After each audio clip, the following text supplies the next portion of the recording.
L'honorable député de Saint-Hyacinthe-Bagotte. Merci, Monsieur le Président.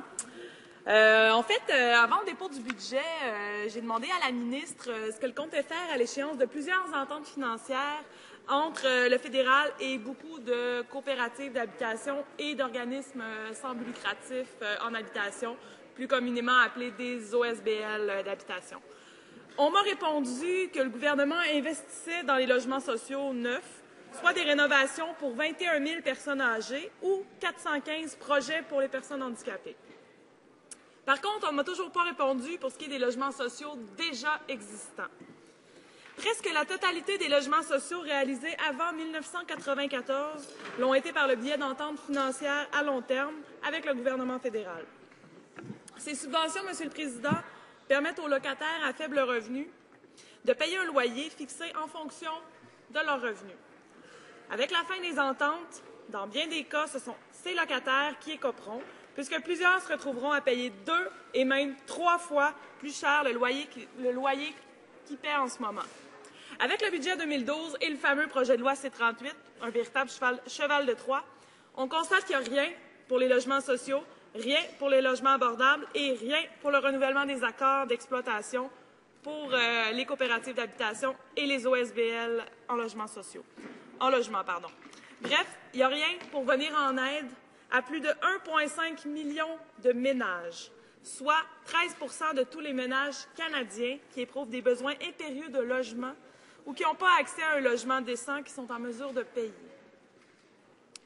En effet, Monsieur le Président, les 21 000 personnes qui ont été aidées par le gouvernement ne représentent que 1,4 de tous les ménages qui n'ont pas accès à un logement abordable. J'ai donc de la difficulté à croire le gouvernement lorsqu'il dit investir dans le logement social. Par ailleurs, le budget ne dit rien sur les programmes sociaux, dont l'itinérance et le logement, alors que le besoin est réellement présent. La Ville de Montréal, l'Union des municipalités du Québec, la Fédération canadienne des municipalités ont tous fait des demandes dans le cadre du budget, mais toutes ces demandes ont été ignorées. De plus, il n'y a malheureusement toujours pas de plan d'investissement à long terme pour le logement. Une pétition a été déposée, Monsieur le Président, à la Chambre des communes il y a 2 semaines, réclamant que le gouvernement fédéral prévoie des budgets suffisants pour assurer la rénovation, l'amélioration et la modernisation de tous les logements sociaux. J'aimerais savoir pourquoi le gouvernement fédéral n'a accordé aucune somme au logement social dans son budget pour venir en aide aux locataires touchés par la fin des subventions. J'aimerais aussi répondre, tant qu'on y est, à la question de la secrétaire parlementaire qui cherchait à comprendre pourquoi l'opposition ne soutenait jamais les initiatives que nous proposons dans le domaine du logement social. Je répondrai qu'il nous est impossible de soutenir des initiatives qui n'aideront que 21 000 personnes alors qu'il y a plus de 1,5 million de ménages dans le besoin.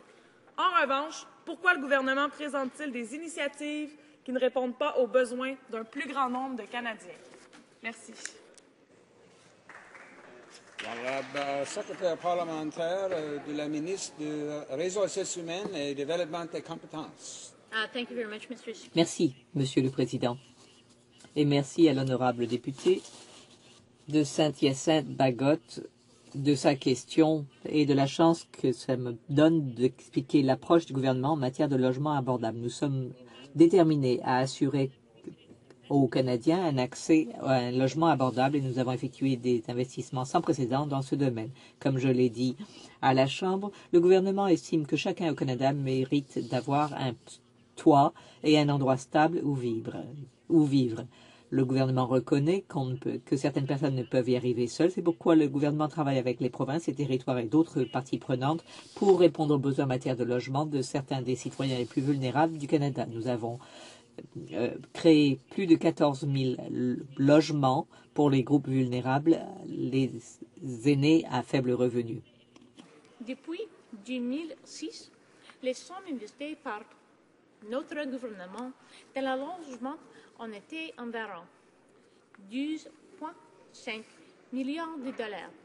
Ces fonds ont permis de soutenir des milliers qui habitent dans des logements sociaux existants, de février, la création de nouveaux logements abordables et de revitaliser les parcs de logements sociaux pour les générations à venir.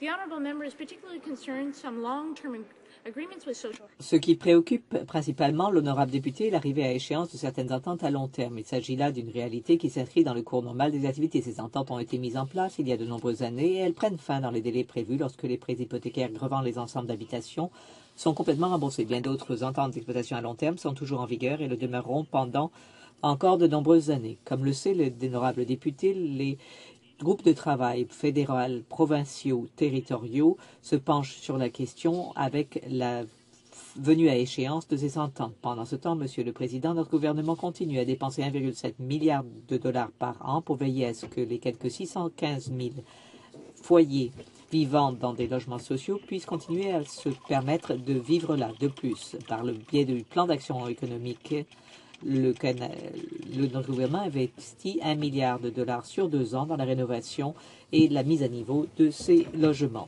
De plus, avec des accords bilatéraux avec les provinces et les territoires, nous avons réalisé un investissement conjoint de 1,4 milliard de dollars. Ces ententes ont été signées avec toutes les provinces et tous les territoires. Le permet au gouvernement, au financement fédéral d'avoir des fonds de contrepartie des provinces et des territoires, sauf l'île du Prince-Édouard et le Yukon qui ont décidé plutôt de prolonger leur entente préalable avec la Société canadienne d'hypothèques et de logement. De plus, Monsieur le Président, je voudrais souligner que nous continuons à investir dans le logement avec la Société d'hypothèques et de logement, 2 milliards de dollars cette année. Monsieur le Président, une fois de plus, je le répète, nous avons effectué des investissements records dans le logement, mais les néo-démocrates ont voté contre à tous les tours. Député de Saint-Hyacinthe-Bagotte. Merci, Monsieur le Président. Avec le désengagement constant du gouvernement depuis un certain bout de temps concernant les logements, je suis étonnée que ma collègue me réponde que le gouvernement est préoccupé par l'accès au logement parce qu'en ce moment, ce n'est vraiment pas le cas. Je l'ai dit plus tôt, je le répète, il y a actuellement 1,5 million de ménages au Canada qui vivent des besoins impérieux de logement. Ça, c'est des gens qui vivent dans des conditions, qui vivent dans des logements insalubres, qui vivent dans des logements qui sont beaucoup trop chers pour leurs revenus ou qui vivent dans des logements trop petits pour loger leur famille. Et il y a aussi environ de 150 000 à 300 000 itinérants en ce moment au Canada. La solution, je ne pense pas que c'est de mettre fin aux subventions. Ça va juste faire en sorte que de plus en plus de gens auront encore plus de besoins au niveau du logement et il va y avoir plus de gens qui vont vivre dans la rue. Je voudrais savoir aussi pourquoi le gouvernement pèle la responsabilité du logement social dans les provinces. L'honorable secrétaire parlementaire. Merci beaucoup, Monsieur le Président.